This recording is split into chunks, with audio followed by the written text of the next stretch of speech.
This is the Simetik K1. This is a simrig with a lot of functionality. First, the disclosure. The Simetik K1 was sent by Simetik for review, and I also have an affiliate link with them, and they are Portuguese, just like myself. But just like any other review on this channel, I say what I want, and they have zero sway on it. Before going to the review proper, a little bit of sim racing review trivia. I really hate doing reviews of sim racing chassis. And the reason why is they are basically big, they are uninteresting. You know, I have a very small room, and doing a review of this is absolute pain in the butt. They're really nothing exciting, and if we're being honest, from a certain point onwards in the sim racing sphere, they're basically all do the same thing. They are mostly all very rigid at the moment, and what they differ between them are the quality of the extrusions, or the quality of the material, or quality of fittings, and then the type of accessories, or you know, the type of features they have. So they aren't really as exciting as wheelbases or pedals or shifters or handbrakes or wheels or something like that.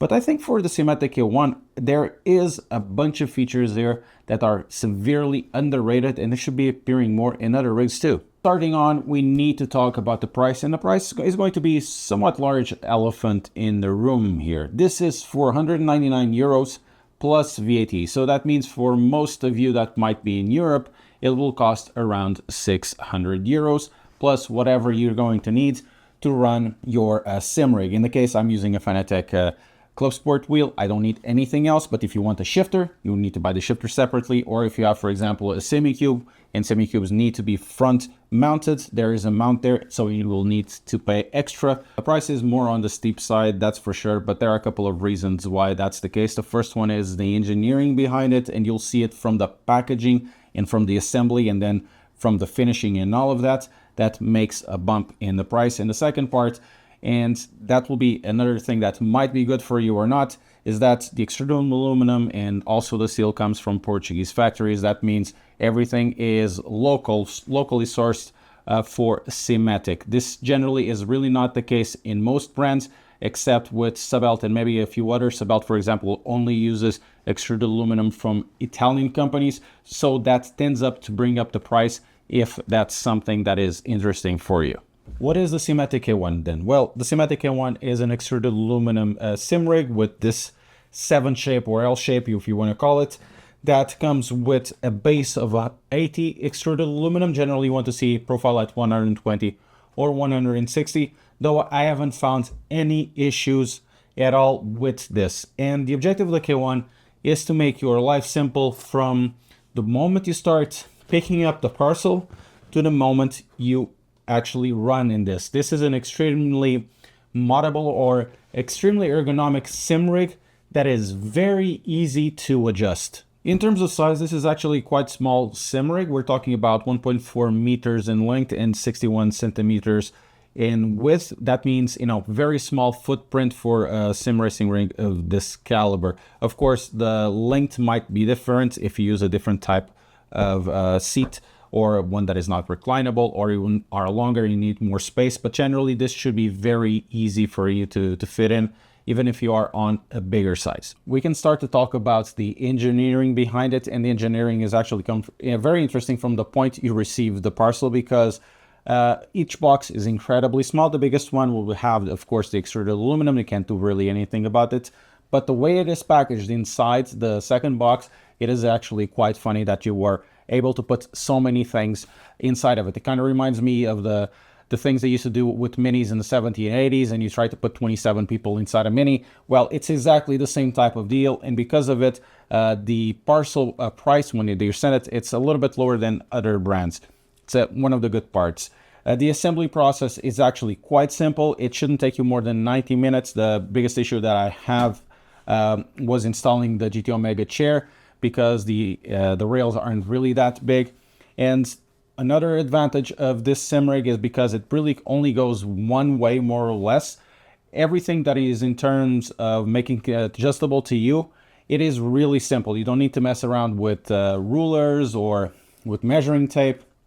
Everything will be very easy to make it to you, and it will only take you about a couple of minutes or 2 or 3 minutes, something like that, to have your pedal set, to have your wheel set, everything. It is quite interesting and easy to adjust. Now, in terms of how it's built, if you look at the uprights over here, I know these aren't like the vertical ones. Generally, I prefer the vertical ones. Normally, it comes with those angle brackets, and this comes part of a structure. They try to use everything as part of the structure as possible. So, for example, the wheel deck, it's going to be part of the structure. The pedal tray is going to be part of the structure, and this angle part will also be part of the structure, and this will be for future upgrades as well. So essentially this only really sits one way, and that's basically it. And then comes the interesting part about this simrig. We need to talk about compatibilities as well. This will be generally compatible with most things out there. That includes Fanatec, Mazda, Acetec, probably even Conspit, though there are some sort of limitations. For the SimiCube, of course, you need to buy the front mounting kit. But in terms of wider wheels like the Logitech's wheels, the G93 or the T300s, or even the Logitech Pro, it is really not officially compatible because the wheel deck, it is quite narrow. You could probably do something about this by putting the plate or the wheel deck plate on top, and then you would have a little more space. But officially it is not compatible. But this wheelbase is incredibly easy to set up. There's basically 2 bolts in each side. If you want to put it up or down, if you want to tilt it, if you want to move it forwards or backwards, you can do that in basically a minute, and then you'll be finished and just tighten everything up. If you want to raise the wheel deck a little bit up or down, it's also incredibly easy. There are 2 bolts at the back of each side, and then you unbolt it just a little bit and then put it at your height and then tilt it in, and everything will be set for you. In terms of rigidity of the wheel deck, this is actually quite rigid. You can put some force into it up and down. It bends just a little more, but it's nothing really substantial. But then again, if you're putting a lot of force like this into the steering shaft of your wheelbase, nothing is going to be good. You're going to probably break it. So in terms of usability, bar some compatibility issues with Logitech and Thrustmaster wheelbases or wider wheelbases, it's really not the case with the DD1, for example, as well. It should be fitting most people. This is really not the best position to talk about the pedal tray, but the pedal tray for me is fantastic. Part of it is because it is integrated with the uprights, and the way that is integrated with the uprights makes this so practical.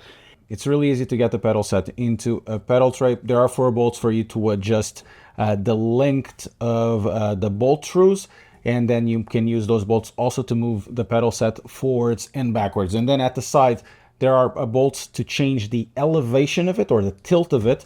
And then at the sides of the uprights, essentially you can untighten this and then move up and down the pedal tray. So you have a lot of adjustment here. And because of the way this is set up, it's really not that difficult to change pedals or to do any changes to your pedal set. And generally within 5 minutes, you have everything in a simrig to be at your own size, and the ergonomics will be just perfect for you.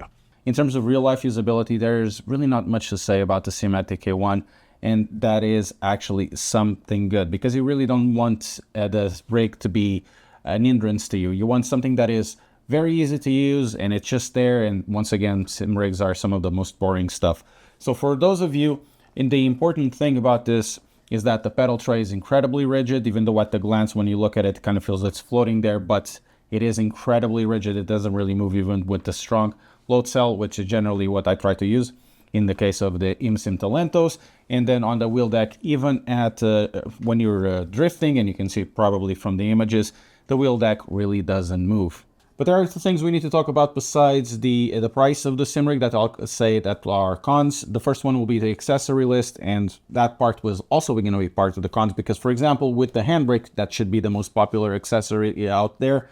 The handbrake mount would generally be offered in some of the simrigs out there, for example, with GT Omega and others. And in this case, you need to buy it separately. But secondly, on this accessory itself, is that the way it comes, or the accessories that will come with the shifter, doesn't come with a mount that is long enough to support something like this. It will be much, much lower, about 10 or 15 centimeters lower, which is quite a lot.